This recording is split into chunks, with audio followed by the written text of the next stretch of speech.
Hello guys, pag-usapan lang natin ang breaking news. May pasabog nga naman kasi exclusive na pinag-uusapan ngayon.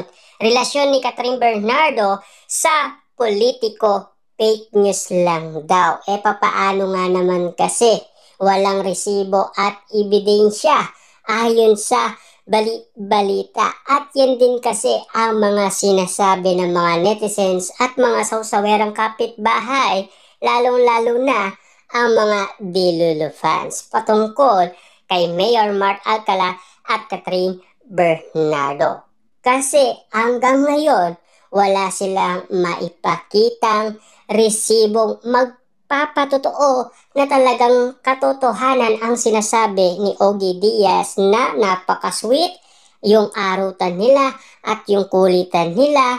Diba napaka-romantic sana yon kung merong ebidensya na talagang kikiligin umano ang mga netizens.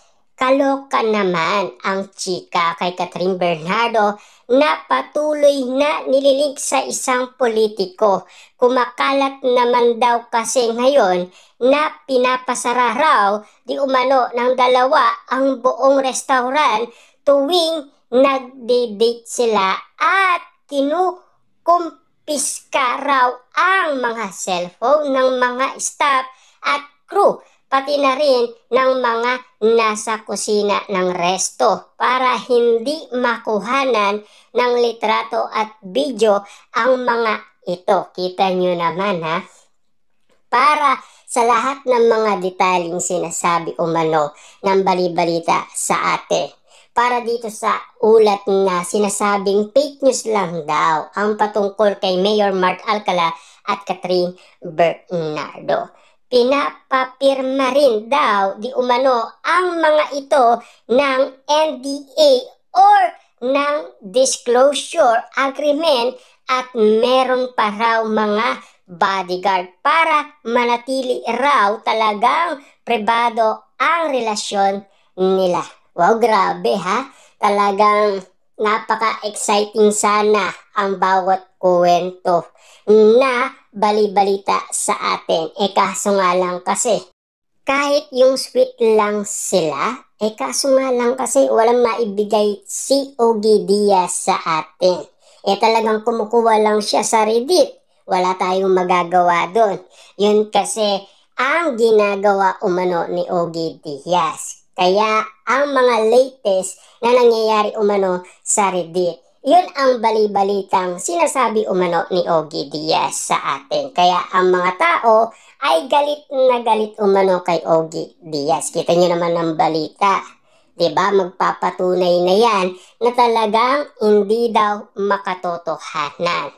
Matagal nang iniintriga tungkol doon ang ex ni Daniel Padilla pero wala mang mahanap na ebidensya na nagpapatunay na meron talaga silang relasyon. Puro chismis lang ang kumakalat at walang makapagpakita ng pruheba. Parang napaka-imposible naman na never talaga silang nakuhanan, lalo na at sinasabing spotted din sila sa pampublikong lugar. Yan kasi ang detalye sa atin ng balibalita. Papaano nga naman kasi yung sinasabi dati ng netizens bago siya lumapit umano kina Mayor Mark Alcala at Catherine Bernardo ay pinagkakaguluhan na sila. Kung talagang makatotohanan yun, siyempre alata na sila, diba? May picture, may video, kakalat at kakalat na yung balita na yan. Kaso nga lang, wala tayong makita. Kaya ang sinasabi, fake news lang daw. Kahit mag-disguise sila, ay siguradong may makakakilala sa kanila, no? Kaloka nga na may nag-name drop pa ng Japanese resto, doon daw nag-date ang dalawa, pero wala namang litrato o video. Yan kasi ang nakakalokang balita sa atin ni Ogie Diaz. Grabe ang mga pasabog nga naman kasi patungkol kay Mayor Mark Alcala at Catherine Bernardo. Kita nyo naman publiko. pero wala man litrato at video. Tapos pinagkakaguluhan at spotted na spotted, pero walang maipakitang ebidensya or proof man lang sana na talagang okay umano sina Mayor Mark Alcala at Catherine Bernardo. Kaya talagang hindi dapat tayo maniwala sa mga chika lang. Sa ngayon ay parang fake news pa iyan abang wala pang litrato, no? Na magkasama sila. Kasi parang di naman kapani-paniwala na ganon kaigpit ang kanilang pagtatago. Ano naman kung sakali nga meron silang relasyon? Pakialam naman ng ibang tao. Kaya para sa akin, fake news ito. Baka ginagamit lang si Catherine Bernardo. Yun kasi ang inala ng balita. Yan din kasi ang sinasabi umano ng mga netizens at mga Delulu fans at mga sausawerang kapitbahay patungkol umano sa mga chismis na hindi naman makatotohanan na talagang nagdidik umano sina Catherine Bernardo at Mayor Mark Alcala. Well, opinion ko yan at wala kayong pakialam. Ha ha ha. Yan kasi ang mga sinasabi ng mga netizens. Alam naman natin kasi lahat ng mga bagay-bagay na sinasabi ngayon na breaking news na mga pasabog na bali-balita na hindi pa talaga makatotohanan kaya tinatawag na fake news hanggang ngayon.